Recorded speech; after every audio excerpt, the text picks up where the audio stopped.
Hola a todos, soy el pastor Rubio de la iglesia Real Life en Español. Estamos contentos de estar con ustedes una vez más y estamos en medio de esta serie de primera carta de Pablo hacia el joven Timoteo. Y el título de esta serie se llama Asuntos de la Iglesia. Y es porque la iglesia es importante y creemos que la iglesia juega un papel importante en la sociedad que vivimos. Si la iglesia es guiada por el Espíritu Santo, es la esperanza de este mundo. Lo creemos así. Y por eso estamos hablando de estos asuntos de la iglesia, de cómo de la estructura y de cómo Dios estructuró su iglesia, porque Él fue el que murió por su iglesia. Ah, Hemos hablado de por lo menos 6 principios importantes del ministerio y del liderazgo, los cuales creemos que son sumamente fundamentales en la estructura que Dios le dio a su iglesia.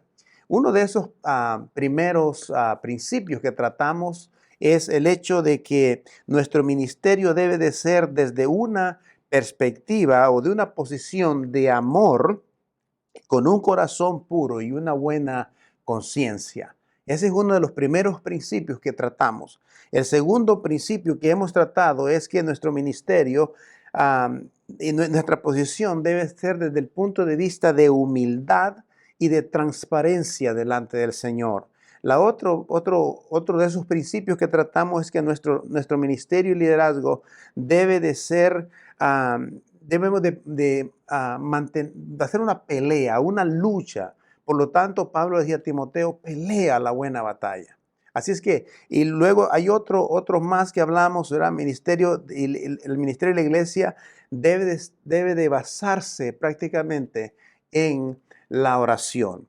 El otro principio que hablamos era que entendimos que al analizar las cualidades de los líderes que van a ser parte de esa estructura de la iglesia, hemos encontrado que no hay liderazgo perfecto. Ese es uno de los principios importantes que hemos hablado. Otro de los principios es que el último principio que hablamos, el número 6, es que creemos que el carácter cuenta, el carácter es muy importante cuando te trata de el liderazgo. Así es que, aunque hoy en este tiempo sabemos que quizás el carácter o la integridad de una persona quizás ya no son importantes dentro del ministerio, pero de acuerdo a la Escritura, esto es sumamente fundamental. El carácter de los líderes que quieren formar o van a formar la iglesia del Señor o que son parte de la estructura. Esta tarde vamos a hablar acerca de otro de esos principios, pero en la última semana que estuvimos aquí, la última vez que hablamos hablamos de las cualidades que deben de haber en los supervisores o ancianos, pastores o administradores, como habla el capítulo 3 de este libro. Esta tarde vamos a ver otro grupo de estas personas que son parte de la estructura del liderazgo de la iglesia. Y hoy vamos a hablar acerca de los diáconos de la iglesia. Los diáconos de la iglesia. Hay mucho que decir acerca de los diáconos de la iglesia y depende quizás de qué tipo de iglesia venga o de qué formación hayas tenido en qué tipo de iglesia. Quizás vas a tener alguna información acerca de los diáconos y muchas veces quizás lo que conoces de ellos quizás a veces no es agradable porque de alguna forma u otra el diaconado perdió el rumbo, perdió la visión, perdió el propósito por el cual la iglesia ha puesto diáconos en su tiempo. Entonces, en algunas de las iglesias los diáconos son el poder, y este es el asunto, son el poder detrás de la iglesia, son los que supervisan incluso a los pastores, son los que toman las decisiones espirituales de la iglesia. Y desafortunadamente, muchos de los diáconos han tomado esta responsabilidad sin tener las calificaciones que habla la palabra de Dios, las calificaciones de un anciano. Entonces, muchas de las iglesias hoy en día, especialmente en el área bautista, los diáconos han tomado ese rol de gobierno, del poder dentro de la iglesia, y son los que toman las decisiones, son los que ponen incluso y quitan pastores. Y eso en ninguna parte de la escritura, como lo vamos a ver hoy, lo habla la escritura. De ninguna forma la Biblia apoya esa conducta. Es más, el texto de hoy vamos a estar basado en el versículo 8 al versículo 13 del capítulo 3 de Primera de Timoteo. Y vamos a ver que creo que cada pastor realmente ha tenido alguna historia con respecto a los diáconos. Yo trabajé por 11 años, quizás más, con un grupo de diáconos, y entre ellos hubieron unos hermanos que eran lindos hermanos, otros quizás habían malentendido su llamado, pero algunos de los que tenía en ese tiempo eran hermanos que eran siervos, eran hombres dedicados al Señor. Así que esta tarde vamos a hablar acerca de las calificaciones de un diácono. Y la palabra de Dios nos enseña, y voy a leer el texto de esta tarde, dice de esta manera: de la misma manera también a los diáconos deben ser dignos de una sola palabra, no dados al mucho vino, ni amantes de ganancias deshonestas, sino guardando el ministerio de la fe con limpia conciencia. Que también estos sean sometidos a prueba primero, y si no, irreprensibles. Y si son irreprensibles, que entonces sirvan como diáconos. De igual manera, las mujeres deben de ser dignas, no calumniadoras, sino sobrias, fieles en todo. Que los diáconos sean maridos de una sola mujer y que gobiernen bien sus hijos y sus propias casas. Pues los que han servido bien como diáconos obtienen para sí una buena posición honrosa y gran confianza en la fe que es en Cristo Jesús. Eso es lo que dice el pasaje. Algunas de estas calificaciones ya las hemos hablado porque también son parte de las calificaciones que aplican a los ancianos de la iglesia y que aplican a los pastores, que aplican incluso como el texto habla de supervisores, de líderes que están viendo o dirigiendo la iglesia del Señor, pero que la autoridad principal de la iglesia, hay que tomar en cuenta esto, la autoridad principal de la iglesia es Jesucristo. No es el pastor, no son ni los elders, no son los ancianos, no son ni los diáconos. Así es que eso es importante. La palabra diácono realmente en el griego es la palabra diaconas, y que realmente significa siervo. Es un servidor, es un sirviente. Eso es lo que significa diácono, no tiene otra palabra diferente. El significado es de un siervo.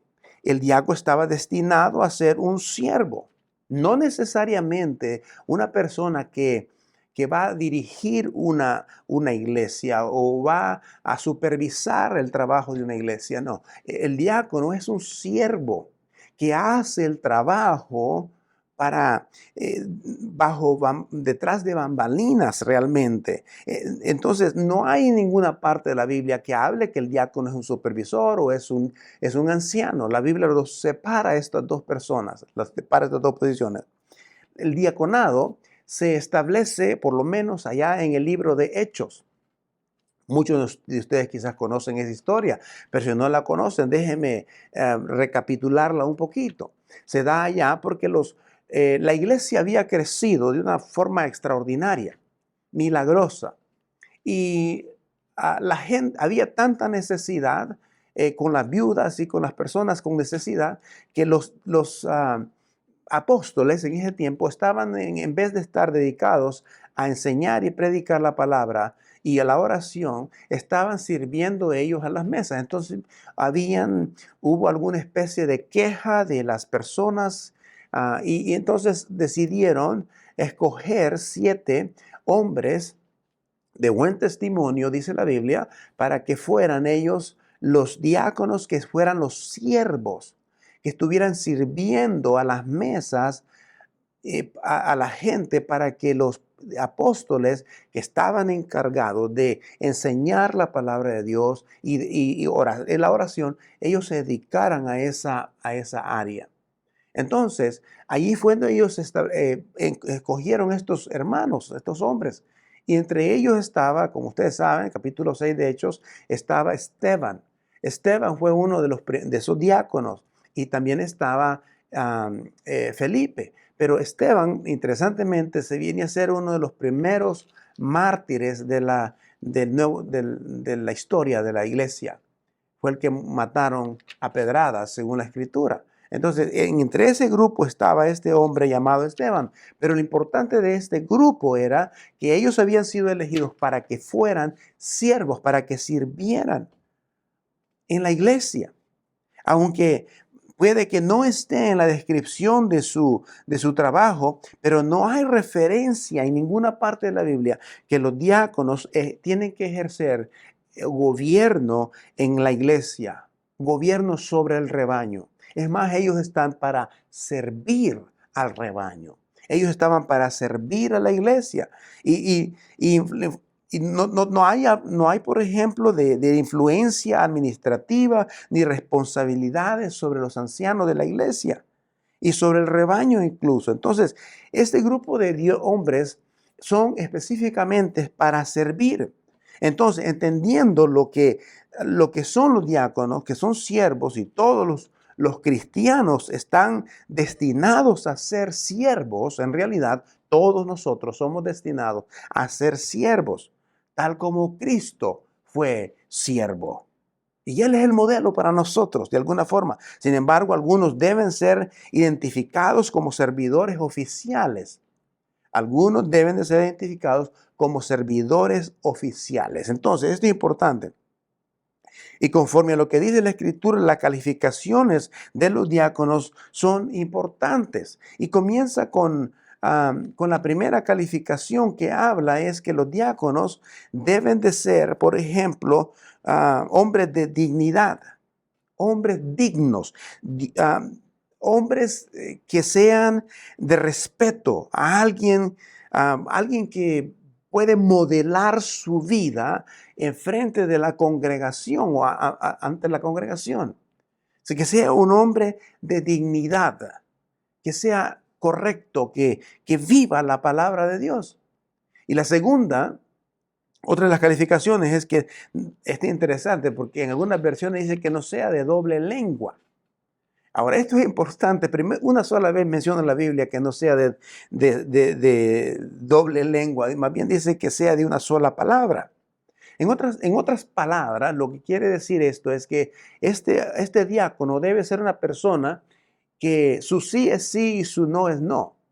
Que sea un hombre que su forma de hablar es igual en casa o en la iglesia, o que es igual en la iglesia y en casa, que no tiene doble vocabulario, que no vive una vida hipócrita, que es igual, habla igual en casa como habla en su trabajo, o viceversa, que no es un hombre hipócrita, que no vive una doble vida, que no tiene un doble mensaje, que no tiene un doble vocabulario, que su vocabulario es un vocabulario alcanzado, un vocabulario que honra al Señor. Entonces, dice que no sea de una sobre lengua. ¿Por qué? Porque a veces hay circunstancias en la vida en las que este hombre tiene que expresarse y no puede tener doble discurso, en otras palabras, pues. No debe tener doble discurso, lo cual es muy común en el día de hoy. Y por eso la palabra de Dios es explícita que debe de ser un hombre de una sola palabra, o sea, no tener doble discurso. Había unas personas, tenemos un ejemplo en la Biblia de una pareja que tuvo un doble discurso, porque no fue honesto, no fueron reales. Ustedes recuerdan la historia de Ananías y Zafira. Ananías y Zafira habían vendido un terreno, dice la Biblia, y ellos al vender el terreno, le dijeron a Pedro que habían vendido el terreno por otro precio, no por el precio que lo habían vendido. Ese es un doble un doble discurso. Por lo tanto, sabemos cuál es el desenlace de esa historia.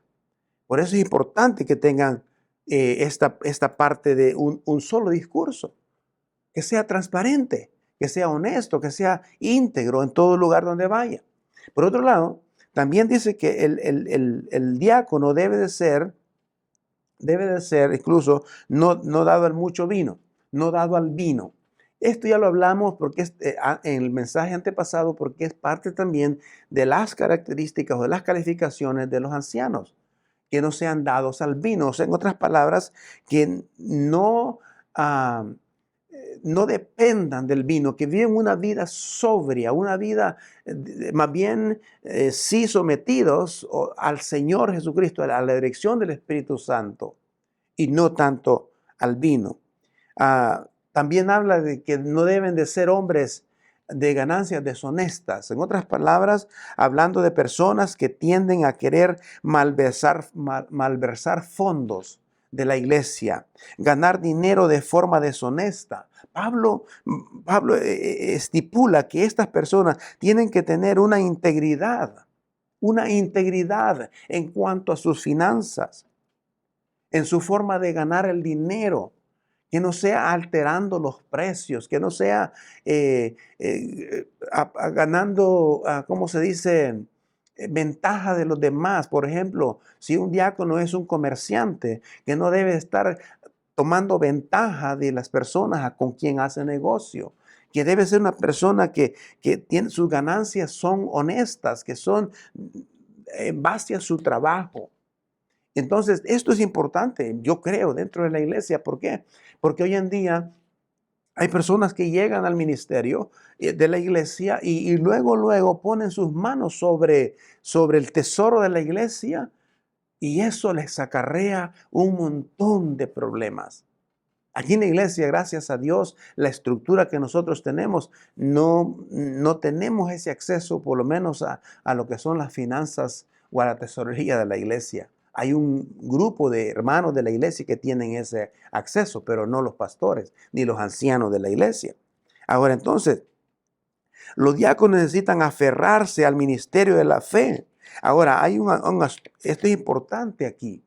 ¿Por qué? Porque debe ser una conciencia limpia. Es más, esta es la tercera vez que Pablo habla de que el diaconado o el liderazgo debe tener una conciencia limpia.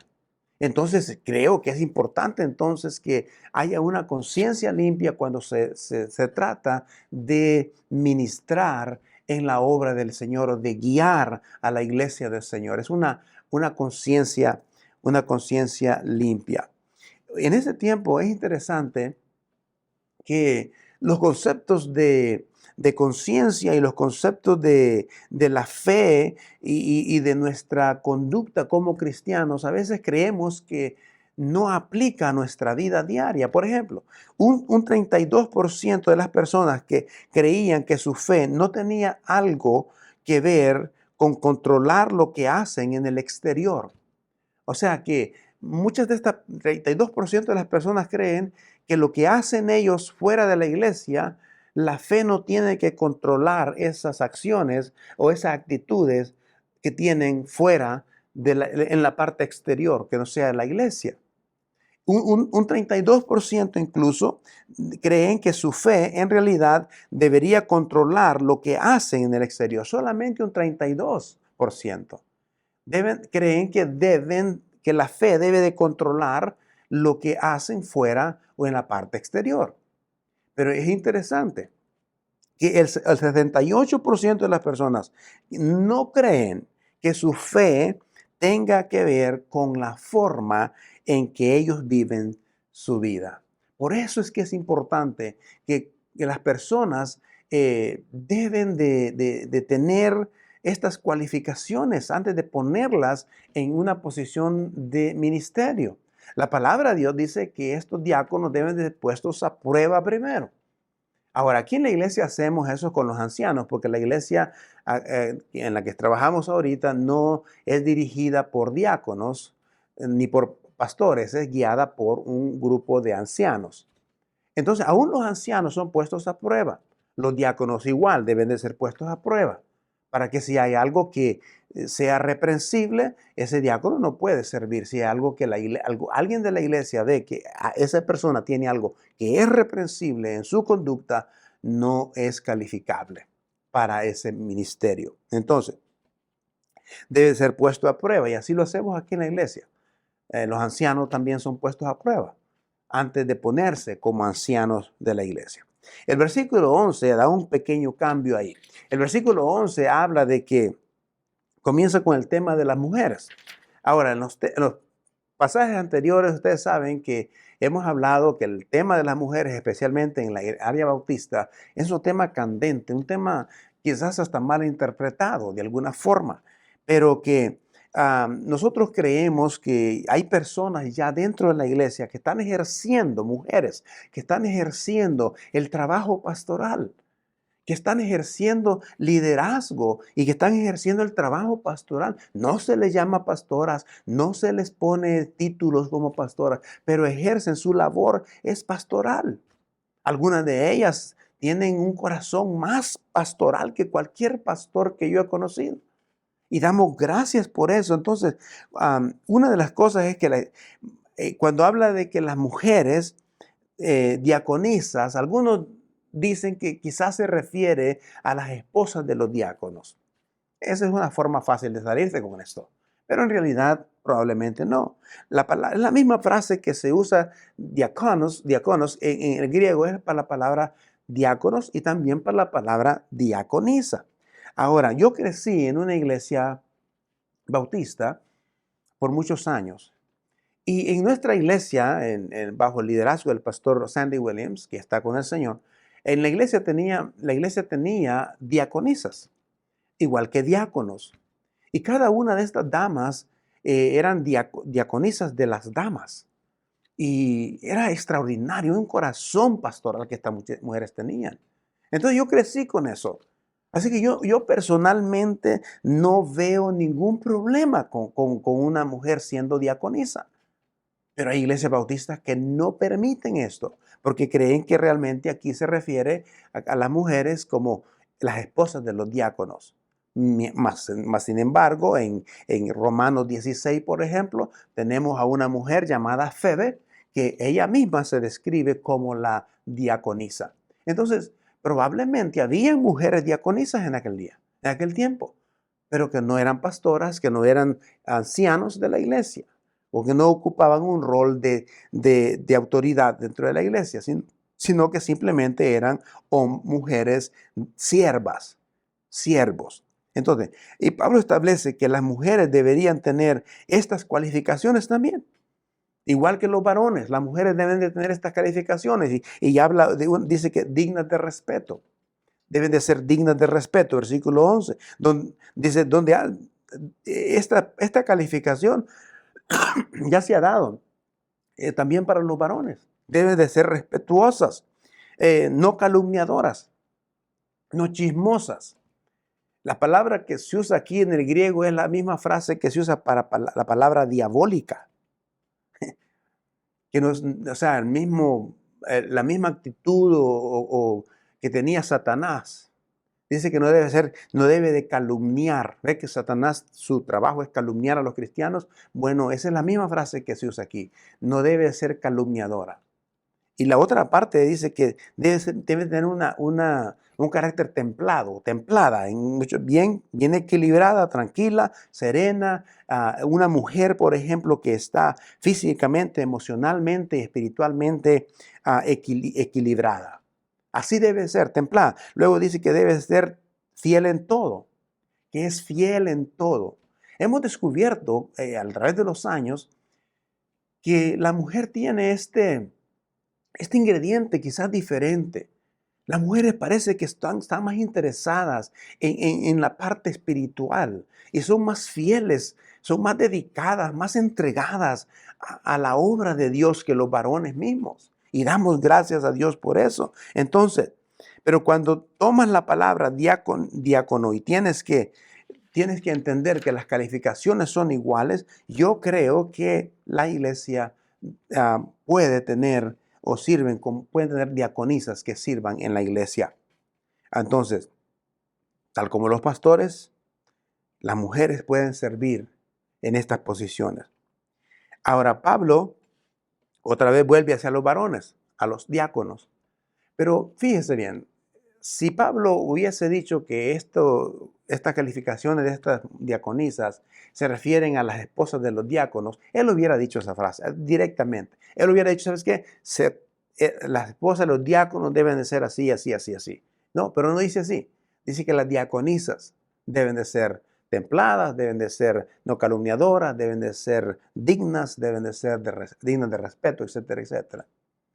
Entonces, luego habla de los diáconos otra vez, que deben de ser maridos de una sola, dice, hombres de una sola esposa. Esto ya lo hablamos antes en las calificaciones de los ancianos también. Debe dirigir bien sus hijos y su casa, porque si no puedes administrar bien tu casa, no puedes administrar bien la iglesia. Si no eres un siervo en la casa, no vas a ser un siervo en la iglesia. Por eso es que debe de haber lo que nosotros decimos, debemos de estarlo haciendo. Lo que usted y yo decimos es porque ya lo estamos practicando. Debe de haber esta buena administración en tu hogar. El diácono debe de tener una buena administración con sus hijos y en su casa. Una buena reputación y mucha confianza. Pablo decía que parte de la recompensa que viene al servir como siervo, como diácono, es que, dice Pablo, que vendrá una buena reputación y una buena conciencia. Ahora, todos los cristianos deberíamos de ser siervos, no solamente los diáconos, y especialmente porque cuando Jesús pisó este mundo, esta tierra, y Dios tomó la decisión de encarnarse como ser humano. Jesús no vino a este mundo, escúcheme bien, con toda su gloria, así como venían los otros reyes antiguos. No, Él vino en una forma humilde, sencilla, dice la palabra, y tomó forma y la actitud de un siervo, de un siervo. Por lo tanto, es Jesús quien modela para nosotros el ser siervos de su grey, de su obra, de su iglesia. Yo no sé por qué a veces, incluso cuando pastores o diáconos o ancianos de la iglesia toman esta actitud de prepotencia a veces y quieren que todo mundo les sirva y todo el mundo haga para ellos, cuando realmente el trabajo principal, el privilegio más grande que usted y yo tenemos, es que Dios nos ha llamado a ser servidores.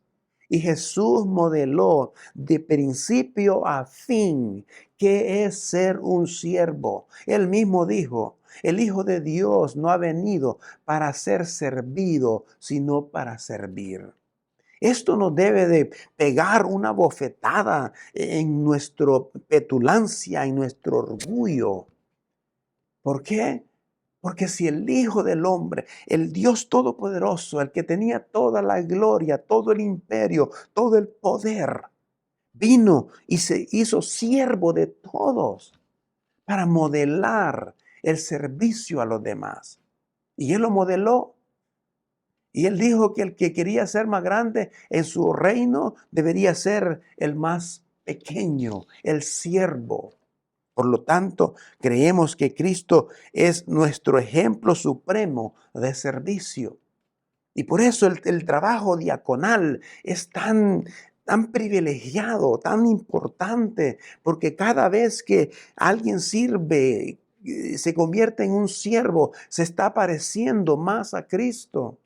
Yo podría decir eso, que para parecerse a Cristo hay que ser un siervo, hay que ser un siervo. Hay que ponerse la toalla para servir, no la escarafatra para que te sirvan. Óyeme, es importante esta parte. No hay privilegio más grande que el servir. Por eso alguien dijo, ¿no? Creo que uno de los expresidentes de Estados Unidos dijo esta frase que es muy célebre por ahí, que el que no vive para servir, no sirve para vivir. Y creo yo que nosotros tenemos el gran privilegio de ser siervo. No solamente los diáconos, todo el mundo por ejemplo, debe entender que el servicio es un privilegio. No sé si usted ha notado, por ejemplo, con esto voy terminando, en los equipos de fútbol americano, por ejemplo. Todo el mundo alaba al mariscal, ¿verdad? Al que tira la pelota, el quarterback. Todo el mundo dice, ay, que hombre, este importante. Parece como que él es el más importante en el equipo. Pero ¿sabe una cosa? Yo veo que en el equipo de fútbol, el quarterback tiene estos receptores, ¿verdad? Las personas a quienes él les tira la pelota. Pero hay un grupo de personas que juegan en ese equipo que son como los diáconos prácticamente. Deberían de ser como los diáconos realmente. Que son gente que trabaja tras vestidores, que nadie los mira. Y son la línea defensiva y la línea ofensiva. ¿Qué es lo que hace este equipo? Este grupo de jugadores hace una función para que el mariscal se pueda lucir, para que el mariscal pueda tirar bien la pelota. Entonces, detrás de un mariscal, un buen mariscal, hay una buena defensiva, hay una buena ofensiva. Así es en la iglesia. Debería ser en la iglesia. Detrás de ese avance, detrás de esos éxitos de una iglesia, debe de haber ese grupo de hermanas y hermanos sirviendo al Señor, haciendo el trabajo que quizás nadie reconoce, pero que Pablo dice que tendrán una gran recompensa. El versículo 13 habla de eso. Dice, hay una gran recompensa, quizás no aquí en la tierra, aquí, quizás no aquí, pero en el cielo, en el Señor. Y Dios no pasa por alto tu servicio. Así que, aunque no tengas el título, no estés buscando el título o la posición de diaconado de la iglesia, conviértete en un siervo que sirva al Señor sin que alguien más te esté aplaudiendo. Yo he tenido la experiencia he estado en el ministerio por muchos años. Y he tenido la experiencia de conocer varones y mujeres y jóvenes que tienen un corazón de siervos extraordinario, que hacen tanto en la iglesia, en la obra, que la gente a veces ni los nota. Y qué bueno por eso. Porque de esa forma quien se lleva el honor, quien se lleva la gloria es nuestro Señor Jesucristo. Porque para Él servimos. A Él le servimos a su obra. Servimos unos a otros. Eso es importante, mis amados. Así que, tomando en cuenta estas calificaciones de los diáconos, que realmente son siervos y siervas. Dios le bendiga y espero que esto pueda ayudarle y motivarle a usted a convertirse realmente en un siervo o una sierva, o en un diácono o una diaconisa en la obra del Señor. Que el Señor te bendiga. Seguimos la próxima semana en este capítulo 3 de Primera de Timoteo. Gracias. Amén.